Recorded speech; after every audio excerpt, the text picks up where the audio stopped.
My mother-in-law DNA tested our kids and called me trash at Thanksgiving, so I exposed the truth and watched her fall from grace in front of everyone.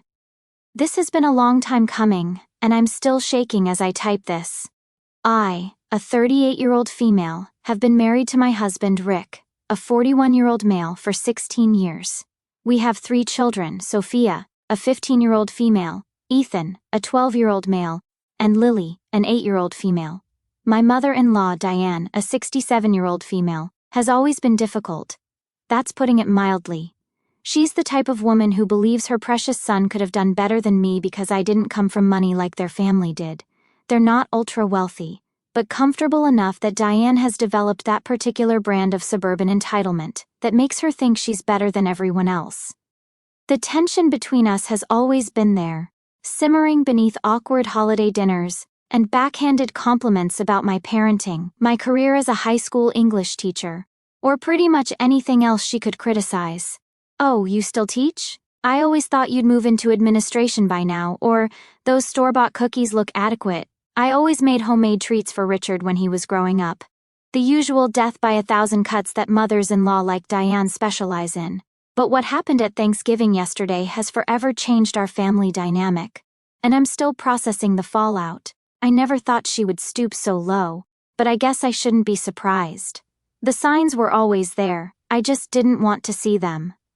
Before I get to the Thanksgiving disaster, there's something important you need to understand about our family, something that Rick and I have kept private from his extended family for reasons that will soon become obvious. Rick is not Sophia's biological father. When I was 22, I was briefly engaged to a man named James. We met in college, and our relationship was passionate but volatile. I mistook his jealousy for devotion and his possessiveness for love. It wasn't until we were living together that I began to see the red flags. He would check my phone, question me about male colleagues, and gradually isolate me from my friends. One night, things turned dark. We had gone out to celebrate his promotion at work. The evening started well enough. Nice restaurant, candlelight, wine. The waiter was friendly, just doing his job, but James kept watching every interaction with increasingly narrowed eyes. "You're enjoying his attention, aren't you?" he muttered as the waiter walked away after refilling my water glass. "What? No, he's just being polite," I said, confused by the sudden shift in mood. James was silent for the rest of dinner, a tense, coiled silence that made my stomach knot.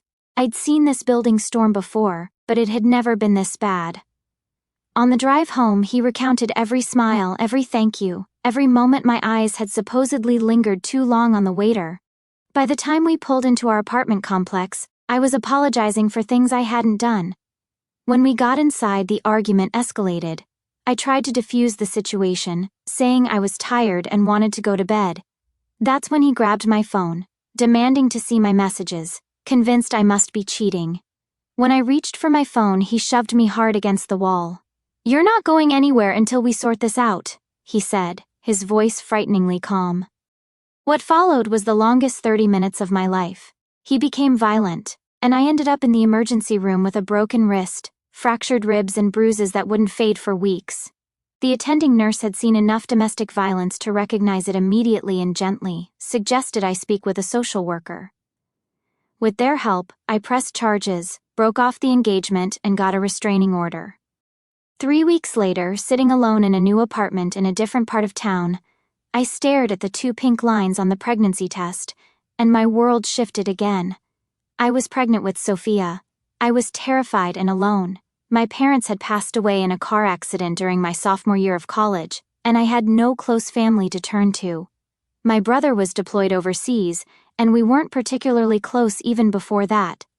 I made the decision to move to a new city to start fresh, determined to protect my unborn child from ever knowing the violence of her biological father. That's where I met Rick. It was a rainy Tuesday in April, and I was struggling to carry a second-hand rocking chair up to my 3rd-floor walk-up. 7 months pregnant, I probably looked as miserable as I felt. Swollen ankles, hair plastered to my forehead from the rain, and utterly alone. "Need a hand with that?" I turned to see a tall man with kind blue eyes and a gentle smile. He lived in apartment 3B, across the hall from my new apartment. I'd seen him in passing but hadn't spoken to him yet. "I've got it," I said automatically, the weariness that had become my constant companion making me hesitant to accept help. He didn't push, just nodded and said, I'm right here if you change your mind. That looks heavy. After another flight of stairs, my arms trembling from exertion, I finally relented. Actually, if you don't mind, Rick, though I didn't know his name yet, took over, carrying the rocking chair effortlessly. As we reached my floor, he introduced himself. I'm Rick Wright, apartment 3B. Just moved in last month. Emily Taylor, I replied, fumbling with my keys. Just moved in last week. Well, welcome to the building. It's not fancy, but the landlord's decent, and the water pressure's good, he joked, setting the chair down exactly where I indicated in what would become the nursery. It could have ended there, a simple neighborly interaction. But the next morning, I found a small welcome basket outside my door with herbal tea, crackers, and a note. My sister swore by these for morning sickness when she was pregnant. Welcome to the building, Rick, 3B. It was the first genuinely kind gesture anyone had shown me in months. We became friends first, real friends. He would check in regularly, bringing me groceries when morning sickness kept me housebound well into my 3rd trimester. When my online order for a crib arrived, he not only helped carry the box up 3 flights of stairs but spent an entire Saturday assembling it, while I sorted through tiny onesies and receiving blankets. He never asked about my past or the absence of a partner, though I eventually told him pieces of my story when I felt safe enough. He listened without judgment, offering support without pressure. When my water broke at 2 o'clock in the morning on a stormy night in June, Rick was the one I called in a panic. He drove me to the hospital, waited patiently in the waiting room for 14 hours, and was the first person besides me to hold Sophia when the nurse brought her out for visitors. We started falling for each other, but Rick was careful to take things slow. He knew what I'd been through and never pressured me. Our first date wasn't even a conventional date. He helped me baby-proof my apartment when Sophia started crawling, and afterward, we ordered takeout and ate on my living room floor while Sophia slept in her portable crib nearby. He brought me a single sunflower instead of roses, saying he thought I might like something bright and resilient. He was right. We had our first kiss that night, after he'd spent 20 minutes getting a stubborn cabinet lock installed correctly. It was sweet and unassuming, just like him. By the time Sophia was 6 months old, we were officially dating, though Rick spent more time at our place than his own, becoming a constant, steady presence in our lives. He was there for Sophia's first word, Dada, ironically enough, her first steps, her first tooth. He documented everything with the enthusiasm of a parent who didn't want to miss a moment. When she turned 1, we threw a small party in the park. As Sophia napped in her stroller afterward, Rick and I sat on a park bench, watching ducks glide across the pond. I've been thinking, he said, reaching for my hand. This past year has been the happiest of my life. I smiled, leaning into his shoulder. Mine too. He turned to face me, his expression serious but tender. I want to be Sophia's dad, legally, officially, if you'll have me. Are you proposing? I asked, my heart racing. I'm proposing a family, he said, pulling a small velvet box from his pocket.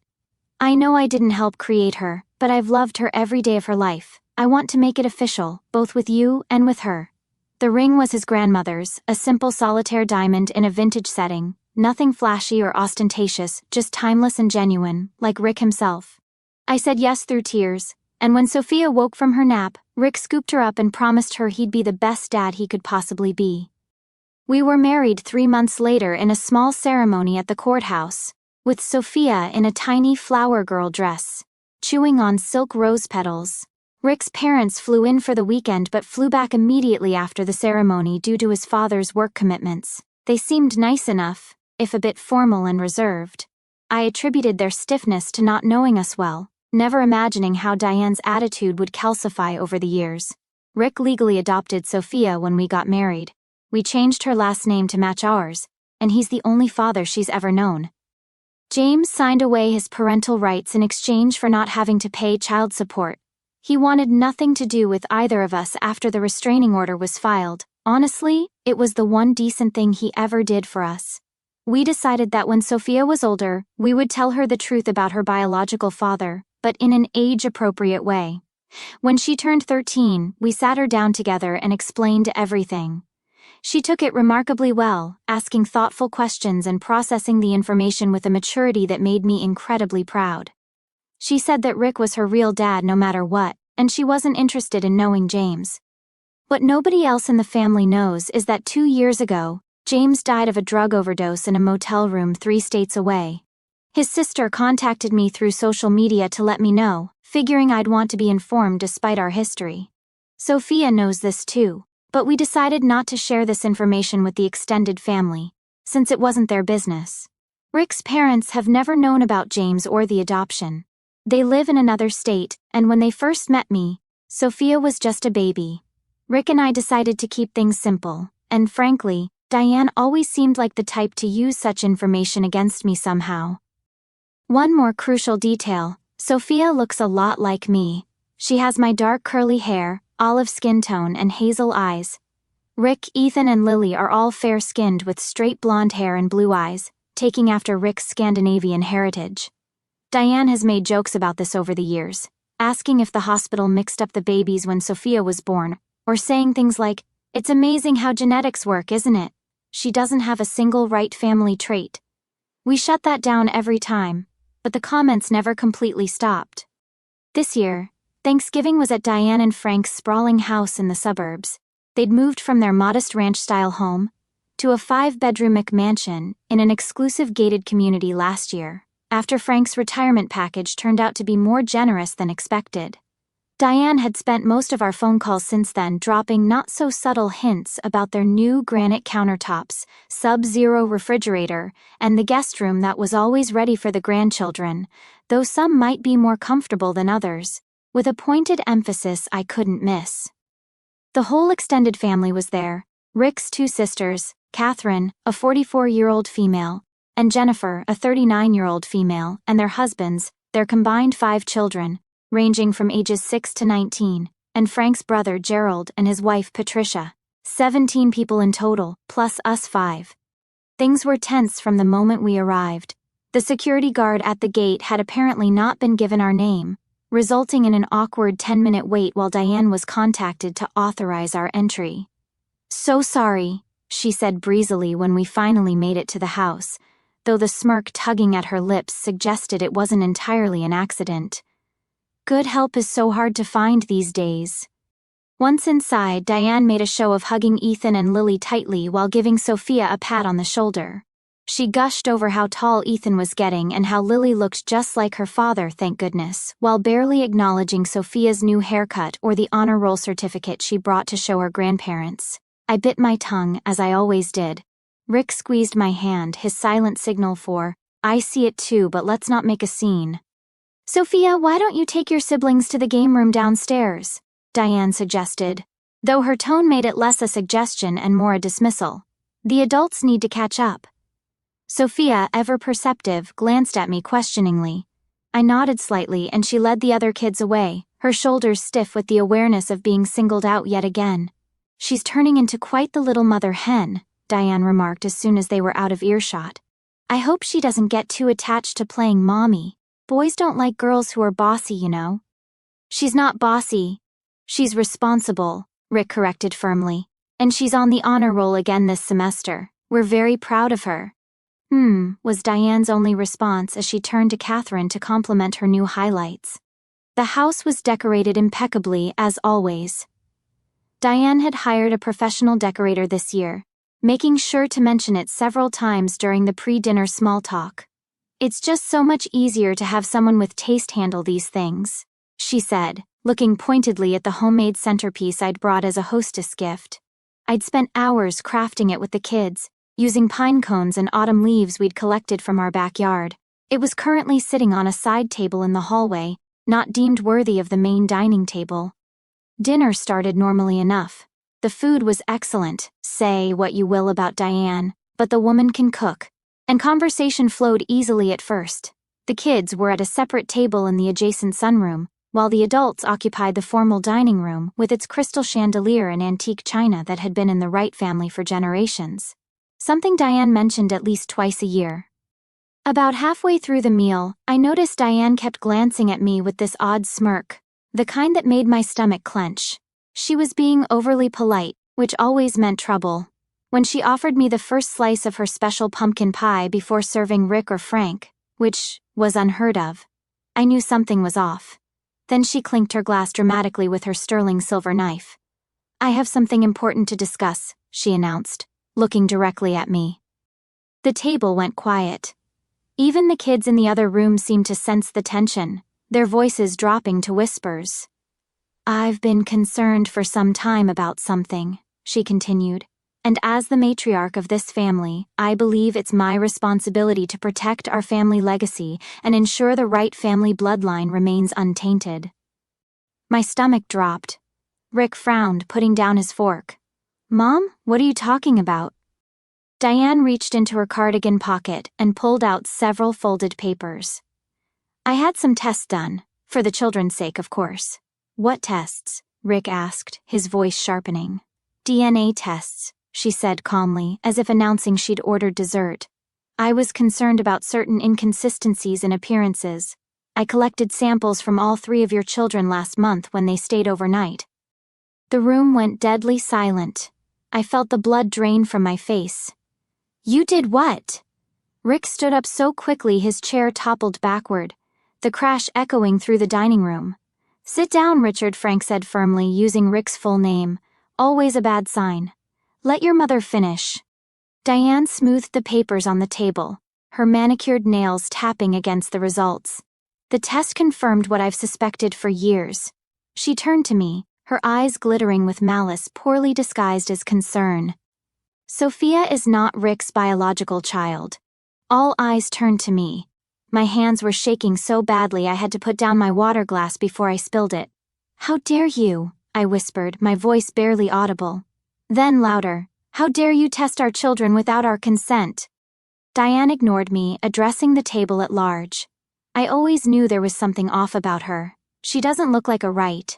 And now we know why." She looked around the table with a triumphant expression. "She's been lying to us for 15 years. Passing off another man's child as a right." Rick's sister Catherine laughed nervously. "I mean, we all kind of wondered. Sophia looks so different. I always said she didn't look like she belonged," agreed Jennifer, who had made similar comments over the years.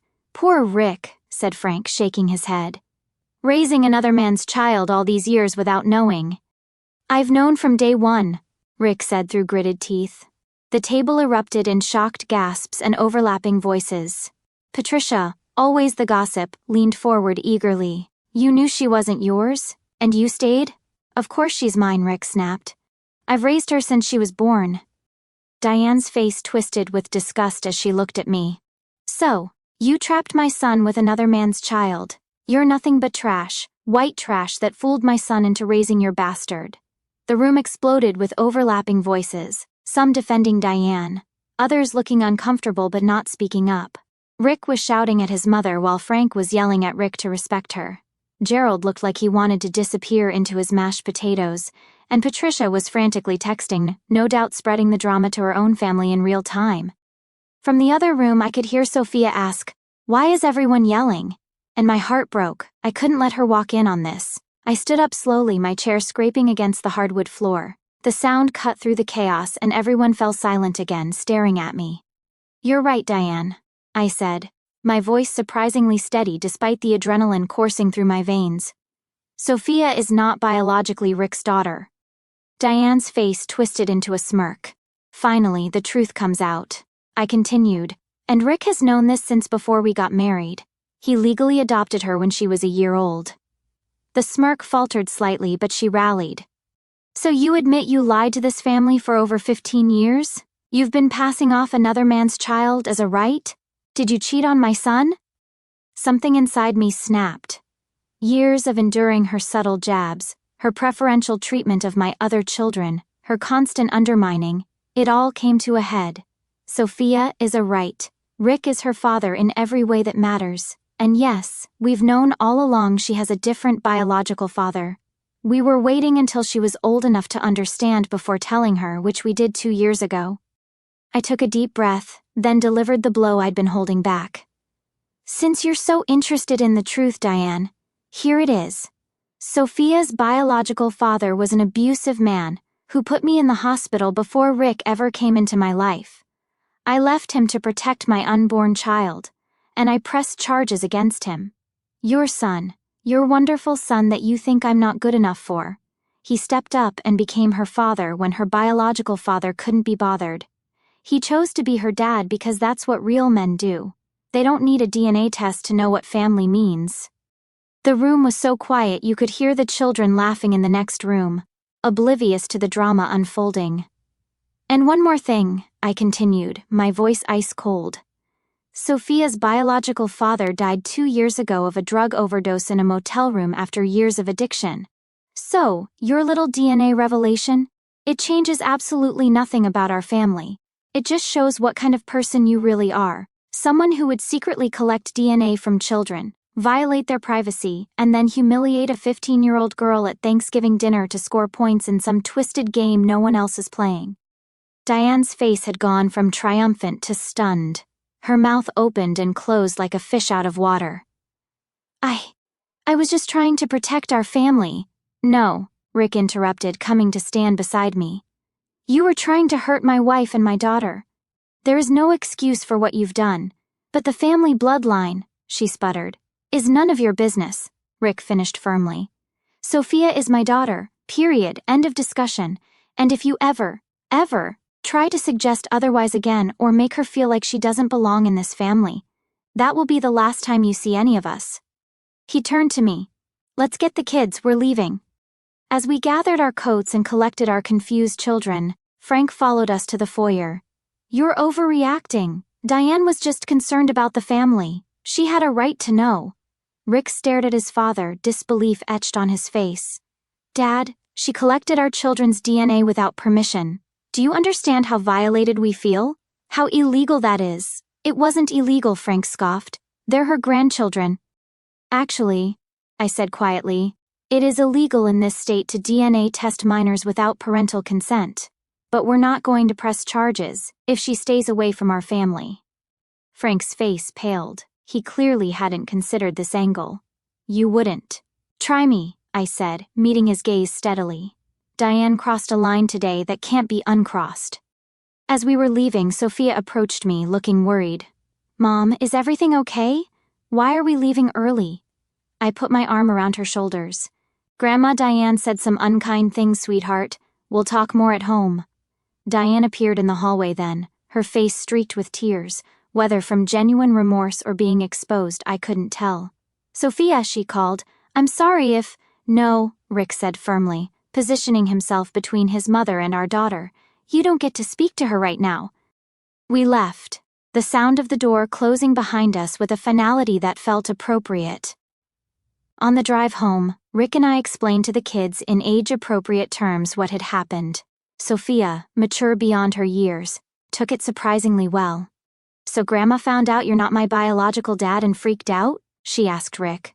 She already knew I wasn't your biological father, Rick said, his knuckles white on the steering wheel. She was just trying to hurt us by exposing it publicly.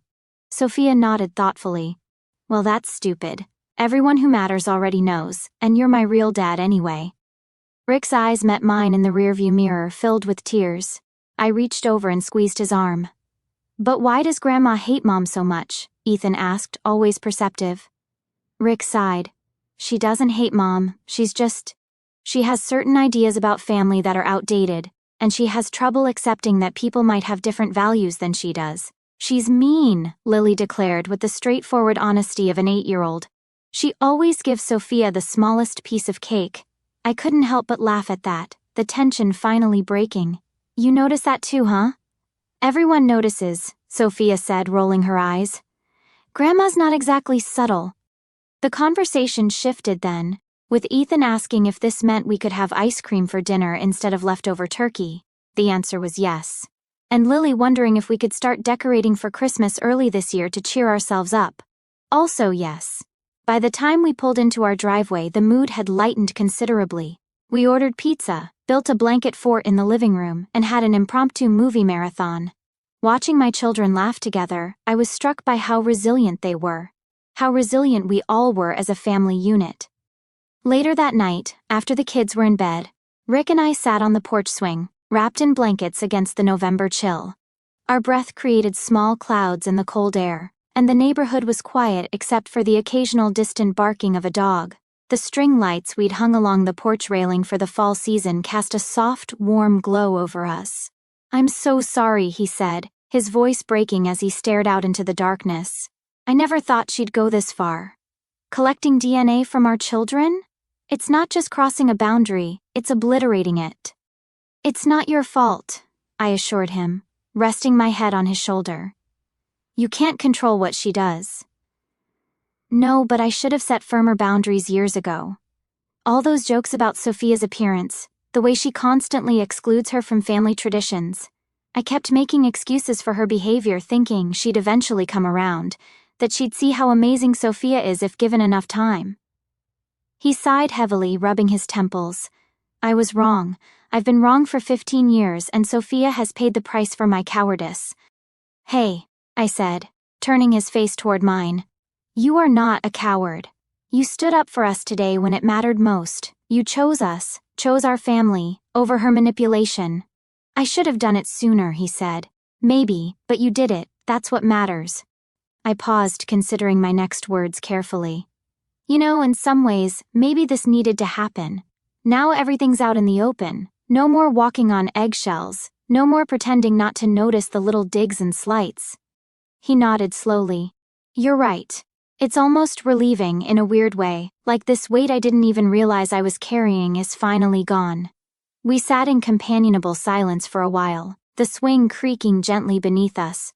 From inside we could hear the faint sound of Sophia's music drifting from her bedroom window.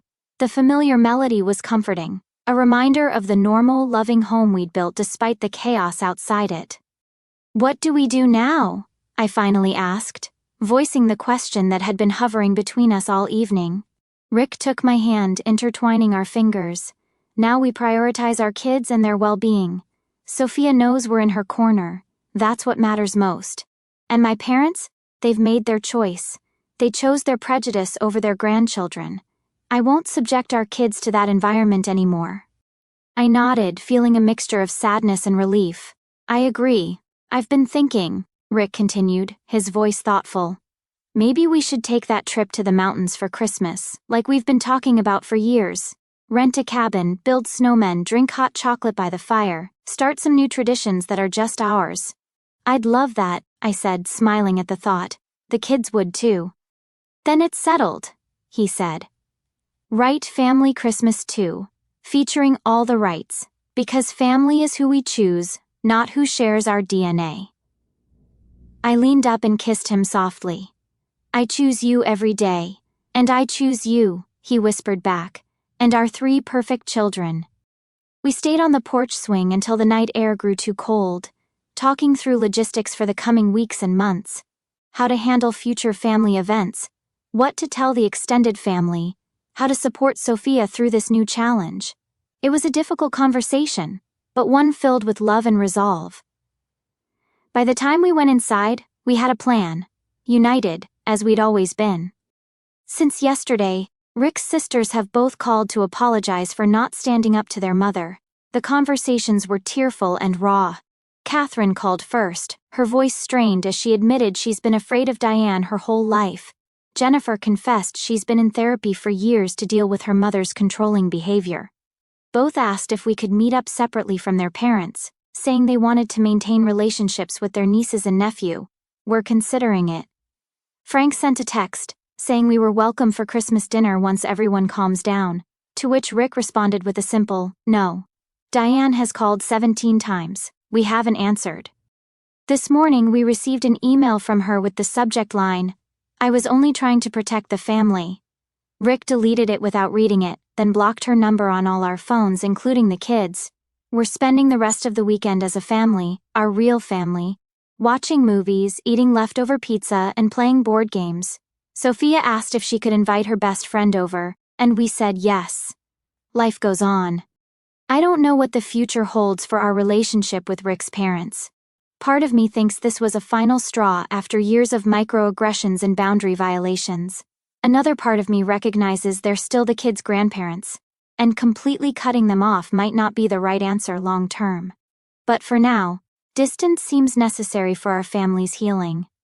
What I do know is this: family isn't defined by DNA, it's defined by love, respect, and showing up for each other. Rick showed up for Sophia and me 16 years ago, and he's been showing up every day since, and that, not some family bloodline, is what truly matters. I've been reading them to Rick, and they've helped him feel validated in standing up to his family, something he struggled with his entire life. To answer some common questions, yes, we're considering legal action regarding the DNA testing. We have a consultation with a lawyer next week. While we probably won't pursue criminal charges, we want to know our options. Several of you mentioned restraining orders, which we're definitely considering, given Diane's history of boundary violations. No, we don't plan on attending Christmas at Frank and Diane's. We've decided to start our own traditions this year. We're thinking of renting a cabin in the mountains and inviting Rick's sisters and their families, but only if they understand and respect our boundaries regarding Frank and Diane. Several of you asked about Sophia and how she's coping. She's actually handling it remarkably well. This afternoon she said something that made me so proud. "Mom, I'm kind of glad Grandma did this. Now everyone knows the truth, and we don't have to pretend anymore. Plus I got to see Dad stand up for us. Kids are resilient, especially when they know they're loved." For those suggesting family therapy, we're already looking into it, not to reconcile with Diane, but to help our kids process everything. A few sessions might also help Rick work through some of the guilt he's feeling about cutting ties with his parents, even though he knows it's the right decision for our family. And finally, to the person who asked if Rick has real children besides Sophia, all 3 of our children are real. Family is more than biology. I thought that was the entire point of my post. I also want to address something a few commenters brought up: whether Rick's sisters deserve a second chance. I'm torn on this.